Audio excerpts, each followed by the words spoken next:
Eu voltei para aquela cidade apenas para enterrar minha mãe.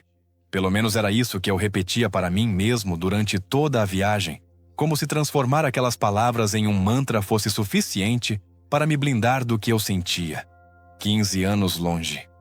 15 anos fingindo que aquele lugar nunca existiu, que aquela casa nunca foi meu lar, que aquela mulher nunca foi tudo o que eu tive. Quando o telefone tocou, numa manhã qualquer, e uma voz estranha me disse que ela tinha morrido, eu não chorei. Não gritei, não perguntei como. Apenas desliguei. E naquele instante, algo dentro de mim soube que aquele retorno não seria simples. Não seria apenas um enterro. Seria um acerto de contas com um passado que eu passei a vida inteira tentando esquecer.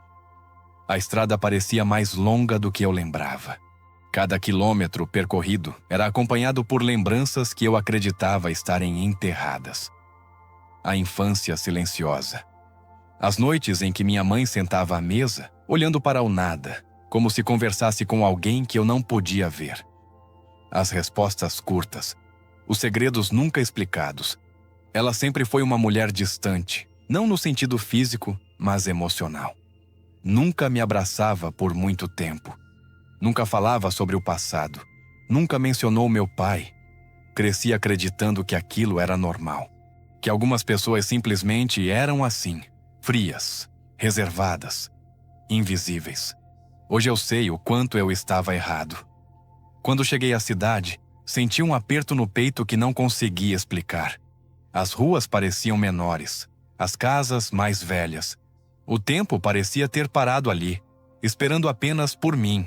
Ao estacionar em frente à casa da minha mãe, percebi algo estranho. Havia carros que eu não reconhecia, pessoas entrando e saindo, rostos desconhecidos. Aquilo me incomodou. Minha mãe não tinha amigos. Pelo menos era o que eu acreditava. Entrei e fui recebido por olhares curiosos, alguns tristes, outros intensos demais para um simples velório. Quando vi o caixão fechado, senti um vazio estranho. Não era tristeza. Era a sensação de estar diante de alguém que eu nunca conheci de verdade. O velório foi o primeiro golpe. Pessoas choravam de forma profunda, quase desesperada. Abraçavam umas às outras. Falavam sobre ela com devoção, como se tivessem perdido uma guia, uma referência, alguém essencial. Eu fiquei parado, observando, tentando entender quem era aquela mulher pela qual todos choravam. Porque aquela mulher não era a mãe que eu conhecia. Em determinado momento, uma senhora se aproximou de mim, segurou minhas mãos com força e disse: ela sempre soube que esse dia chegaria. E sempre disse que você entenderia tudo quando fosse a hora. Aquela frase me atravessou como uma lâmina. Entender o quê? Do que ela estava falando? Antes que eu pudesse perguntar, ela se afastou, como se tivesse dito mais do que deveria. Depois do enterro, as pessoas não foram embora imediatamente. Formaram pequenos grupos, cochichando, trocando olhares. Eu ouvia palavras soltas: missão, promessa, sacrifício. Meu nome foi mencionado algumas vezes, em tom baixo. Um arrepio percorreu minha espinha. Aquilo não era normal. Voltei para a casa da minha mãe com uma sensação crescente de que eu tinha entrado em algo muito maior do que um simples luto. Ao entrar, percebi que a casa não era exatamente como eu lembrava. O cheiro era diferente. Havia objetos que não faziam parte da minha memória. Livros antigos, símbolos estranhos, cadernos escondidos em gavetas falsas. Era como se aquele lugar tivesse sido palco de outra vida, vivida paralelamente àquela que ela me mostrava. Passei horas vasculhando a casa. Em um dos quartos, encontrei um armário trancado. A chave estava escondida atrás de um quadro antigo. Dentro, havia dezenas de cadernos organizados por datas. Não eram diários comuns.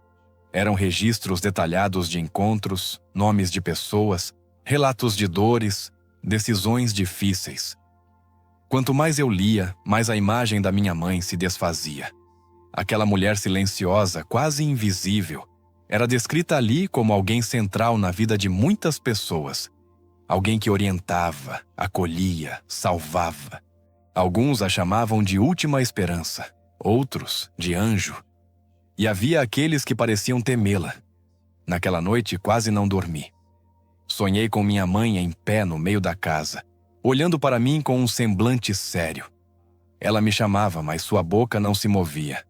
Acordei suando frio, com a sensação de que estava sendo observado. No dia seguinte, decidi procurar respostas fora daquela casa. Falei com vizinhos antigos. Muitos fingiram não saber de nada. Outros desviaram o olhar. Até que um homem, visivelmente abalado, me disse a verdade que ninguém teve coragem de dizer. Minha mãe ajudava pessoas que estavam à beira do colapso. Pessoas que haviam perdido tudo. Pessoas que ninguém mais queria ouvir. Ela carregava segredos, dores, decisões que não podiam ser compartilhadas. E fazia isso em silêncio. Sempre em silêncio. Voltei para casa com o coração pesado. Continuei procurando e encontrei um envelope escondido atrás de uma estante. Meu nome estava escrito à mão. Reconheci a letra imediatamente. Minhas mãos tremiam ao abrir. Dentro havia uma carta. Minha mãe escreveu que viveu dividida entre dois mundos. Um visível, onde era apenas uma mulher comum criando um filho sozinha. Outro, invisível, onde assumia um papel que não podia ser recusado. Ela dizia que aquele papel tinha um preço, e que o maior deles era a solidão. Disse que se afastou para me proteger, que me manteve distante para que eu tivesse uma chance de viver longe de tudo aquilo. Mas a frase que mudou tudo foi a última. Se você está lendo isso, é porque o ciclo não terminou comigo. Eu me senti traído, enganado. Passei a vida inteira achando que minha mãe simplesmente não sabia demonstrar amor, quando, na verdade, ela carregava um fardo que eu nunca imaginei. Nos dias seguintes, pessoas começaram a me procurar. Algumas choravam, outras imploravam ajuda.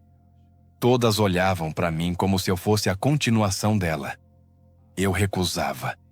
Dizia que não sabia do que estavam falando, que aquilo não era minha responsabilidade. Mas, no fundo, eu sentia algo estranho crescer dentro de mim. Uma mistura de medo e reconhecimento. Como se uma parte de mim sempre soubesse que aquele dia chegaria. A raiva tomou conta de mim. Pensei em ir embora, abandonar tudo, voltar para minha vida e fingir que nada daquilo aconteceu. Mas algo me impedia. Talvez culpa, talvez curiosidade. Talvez o mesmo chamado silencioso que guiou minha mãe durante toda a vida. Comecei a ouvir histórias. Pessoas que não desistiram porque ela apareceu no momento certo. Pessoas que estavam vivas por causa dela. Aos poucos, a imagem da minha mãe mudou. Ela não era fria, era exausta, não era distante, estava sobrecarregada. E mesmo assim, tentou me poupar até o fim. Numa madrugada, saí para caminhar pela cidade. O mesmo caminho que evitei por anos, agora parecia inevitável. Percebi que não se tratava de repetir a vida da minha mãe, mas de entender quem eu era diante daquela verdade. Fugir não apagaria o que eu tinha descoberto. Ignorar não me devolveria a paz. Ao amanhecer, voltei para a casa e abri todas as janelas. A luz entrou, iluminando tudo. Pela primeira vez, senti que aquele lugar não era apenas um cenário de segredos, mas um ponto de passagem. Um convite. Hoje, quando penso naquele retorno, entendo que voltei para enterrar minha mãe. Mas acabei enterrando a versão da minha vida que eu acreditava ser real. Algumas verdades não morrem com o corpo. Elas esperam. Esperam até que estejamos prontos para encará-las. Essa história não é apenas sobre segredos. É sobre quantas vezes julgamos sem conhecer a história completa. Sobre quantas vezes fugimos de nós mesmos por medo do que vamos encontrar. Minha mãe viveu 2 vidas para que eu tivesse a chance de escolher a minha. E essa escolha mudou tudo. Com o passar dos dias, comecei a perceber algo ainda mais perturbador. Não era apenas a memória da minha mãe que permanecia viva naquela cidade. Era a presença dela. As pessoas não falavam dela no passado. Falavam como se ela ainda estivesse ali, observando, ouvindo, guiando. Em certos momentos, enquanto caminhava pela casa, eu sentia o mesmo silêncio pesado que sentia quando criança. Aquele silêncio que parecia carregar pensamentos demais para serem ditos em voz alta. Passei a revisitar lembranças esquecidas, cenas aparentemente banais que agora ganhavam outro significado. As noites em que ela me pedia para ficar no quarto. As visitas inesperadas. O cuidado excessivo para que eu nunca ouvisse certas conversas. Tudo aquilo não era frieza, nem rejeição. Era proteção. Minha mãe viveu sabendo que se eu olhasse fundo demais, se soubesse cedo demais, talvez nunca tivesse uma chance real de ser apenas um filho. E essa compreensão me esmagou mais do que qualquer revelação sobrenatural poderia ter feito. Houve um momento, sentado sozinho na sala, cercado pelos cadernos, pela carta e por objetos que agora pareciam relíquias de uma vida invisível, em que chorei, como nunca havia chorado antes. Não era apenas saudade, era luto atrasado. Luto pela mãe que eu tive, pela mãe que eu nunca conheci completamente, e pela vida que ela sacrificou em silêncio para que eu pudesse existir longe daquele peso. Entendi, finalmente, que algumas pessoas carregam destinos que não escolhem, apenas aceitam, e que o amor, às vezes, não se manifesta em palavras doces ou abraços frequentes, mas em decisões dolorosas tomadas no escuro. Voltei para enterrá-la achando que encerraria um capítulo, mas saí entendendo que certas histórias não terminam com a morte. Elas continuam ecoando dentro de quem fica, exigindo reflexão, coragem e, acima de tudo, consciência. Se você se sentiu conectado com minha história ou se identificou com esse conflito entre passado, silêncio e verdade, se inscreve aqui no canal, ativa o sininho e deixa um like. Me diga nos comentários, você acredita que realmente conhecemos as pessoas que amamos? Sua opinião é muito importante para mim.